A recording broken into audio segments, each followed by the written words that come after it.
biarkan anak melihat yang hijau-hijau gitu ya pemandangan. Nah, Bapak Pemuda Kosong jangan lupa kalian juga kalau misalnya mau mudik, sekarang tuh Sosoro udah keren banget, ada kursi pikirnya, kalau mau yang nyelo-nyelo ada di Sunset Mall ya kan. Fasilitasnya udah banyak banget sih. Ada BPJS juga, fasilitas bebas, dan yang gak kalah penting adalah di tiap pagi dari pagi sampai jam 3 sore itu ada bagi-bagi buku gratis. Iya.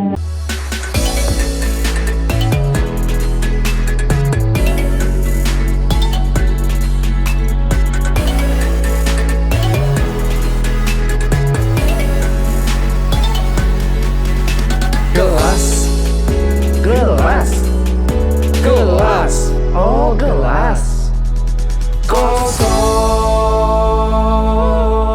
yeah. Gelas kosong.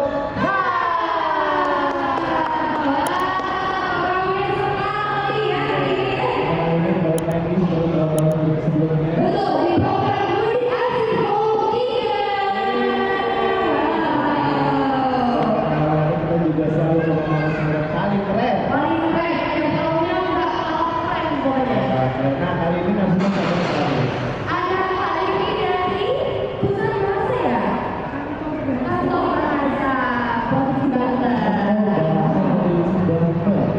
wow, jadi ceritanya di sini lagi ada kegiatan ya? Iya, betul. Kegiatan apa? Kami lagi ada kegiatan untuk asik baca buku. Baca buku. Mudik asik baca buku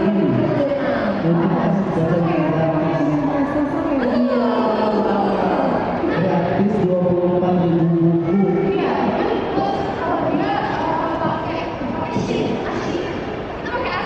Oh iya, pakai iya.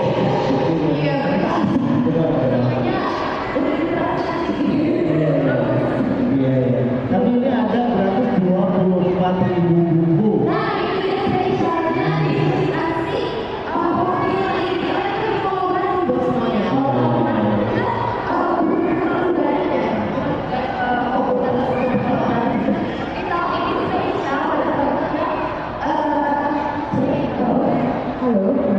Banyak banget yang harus kita gali untuk berkolaborasi, salah satunya dari Kantor Bahasa Provinsi Banten gitu.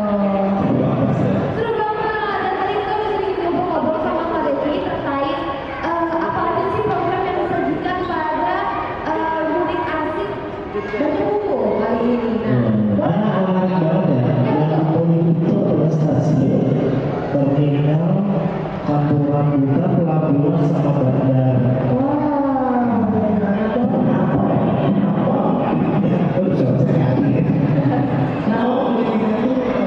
Transportasi. Iya, kalau kita bicara soal mudik ya, sekarang ini tentunya jadi tradisi tahunan orang Indonesia untuk pulang ke kampung halaman. Melibatkan mobilitas masyarakat yang luar biasa. Di titik-titik mudik ini ada aktivitas masyarakat pemudik yang luar biasa. Dan tentunya juga kalau kita lihat di titik mudik ini ada waktu tunggu yang lumayan bikin bosan gitu ya.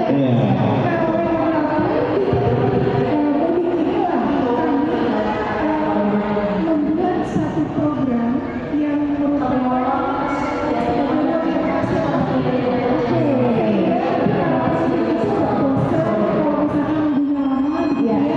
jadi kami memang menyasar ruang-ruang publik yang memang ini aktivitas untuk mobilitas publiknya cukup padat, seperti di pelabuhan, terminal, stasiun dan juga bandara. Nah, kalau untuk di Serang sendiri dan Banten sekitarnya, itu gimana aja Kak titik program ini? Ya, kalau program secara keseluruhan ini program Kemendikbudristek kan ada di 9 titik ya. Dan khusus untuk provinsi Banten kita ada di 2 titik ya. Pelabuhan dan di terminal Pakupaten Serang. Wah, ini salah satu tempat yang beruntung sekali ya ini ya. Anda dapat bagi-bagi buku gratis. Iya, dan tidak cuma itu aja, program ini emang positif banget untuk meningkatkan tingkat minat literasinya juga ya. Betul. Penasaran juga nih, untuk program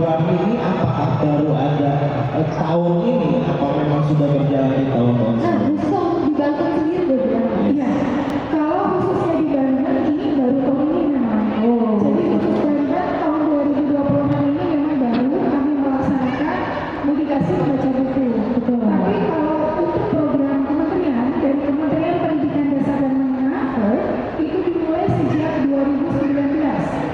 Jadi tahun pertama itu 2019 di 5 titik begitu ya. Namun memang sempat terhenti ketika COVID sampai 2023 itu sempat terhenti. Baru berlanjut lagi 2024 dan 2025 gitu. Jadi kalau di tingkat kementerian ini sudah pelaksanaan yang keempat. Oke. Namun untuk di provinsi Banten ini memang baru yang pertama. Pertama kali dan langsung kolaborasi sama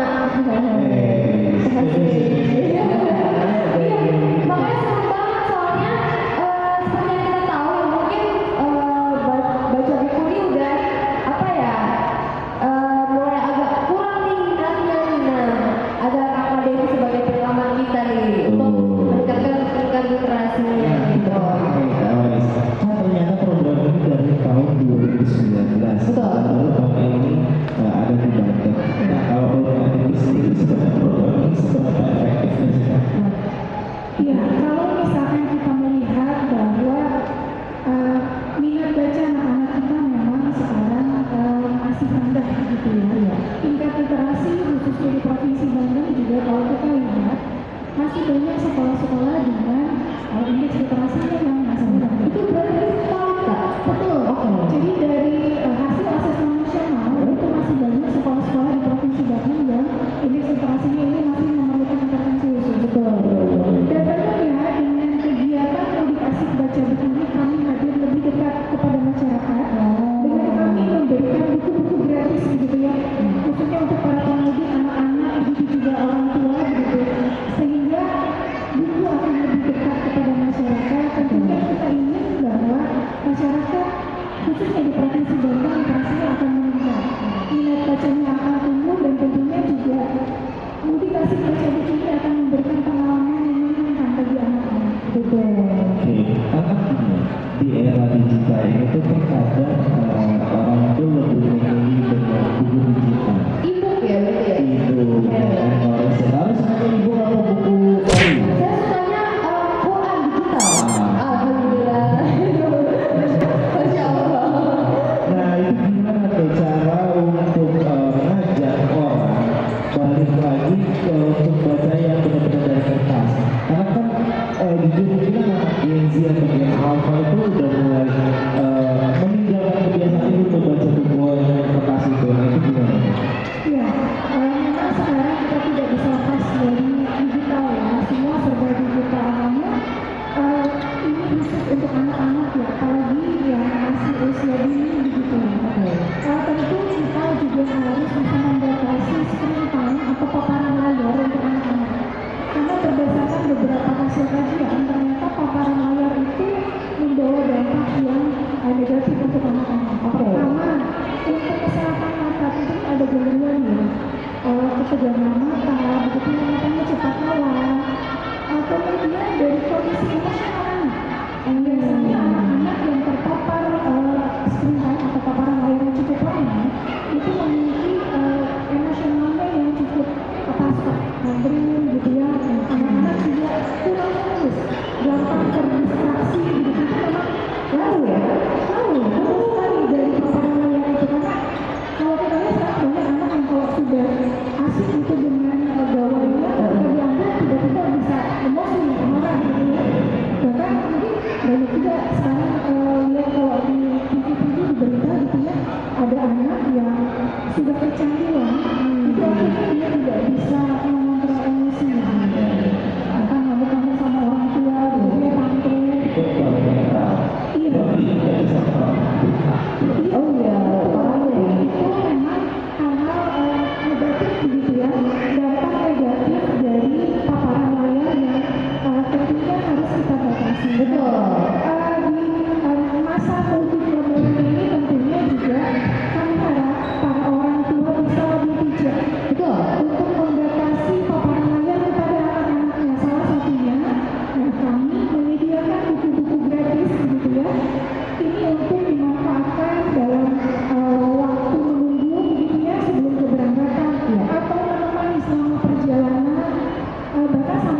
Iya. Kalau boleh tahu nih, screen time yang ideal untuk manusia aja lah ya, sewajarnya. Anak-anak dong.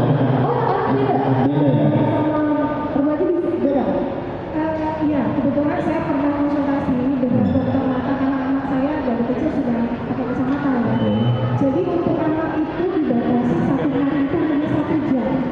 Itu anak usia pun Anak usia mulai usia dini ya sampai SD lah ya. oh berarti Jadi 5 tahun ke atas ya. iya, dibatasi untuk paparan layar atau screen time itu maksimal 60 menit satu hari dan itu dibagi-bagi. Jadi kalau misalnya 15 menit stop dulu, istirahat dulu kan nanti kasih lagi 15 menit.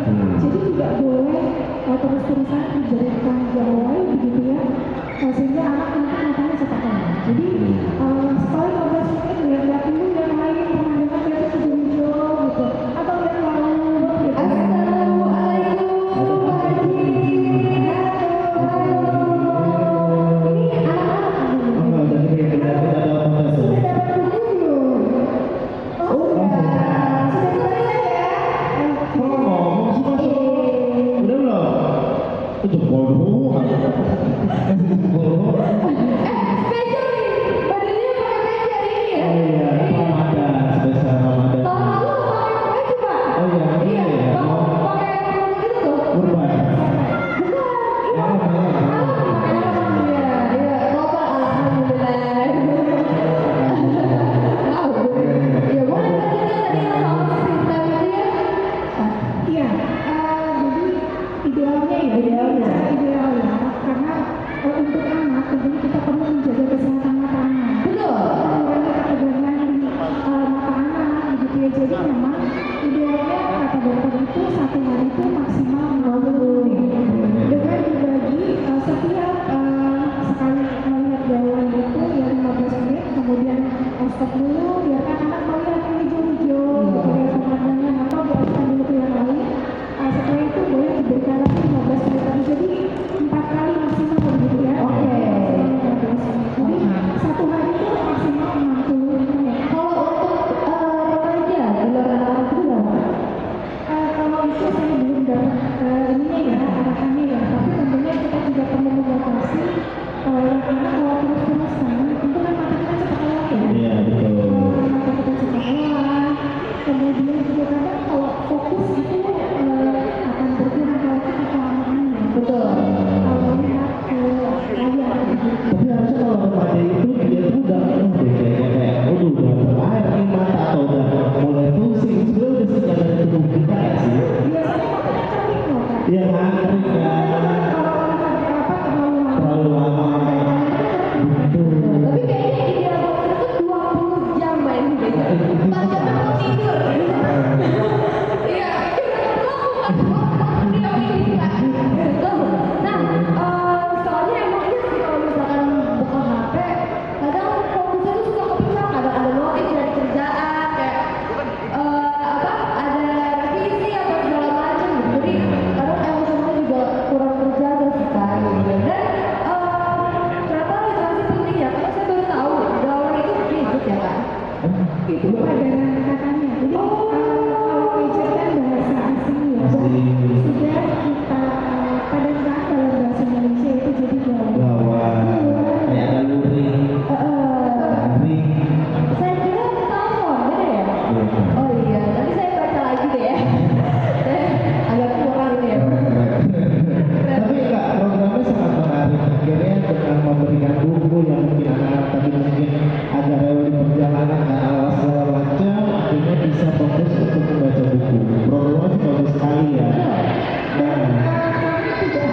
dari mana? buku gratis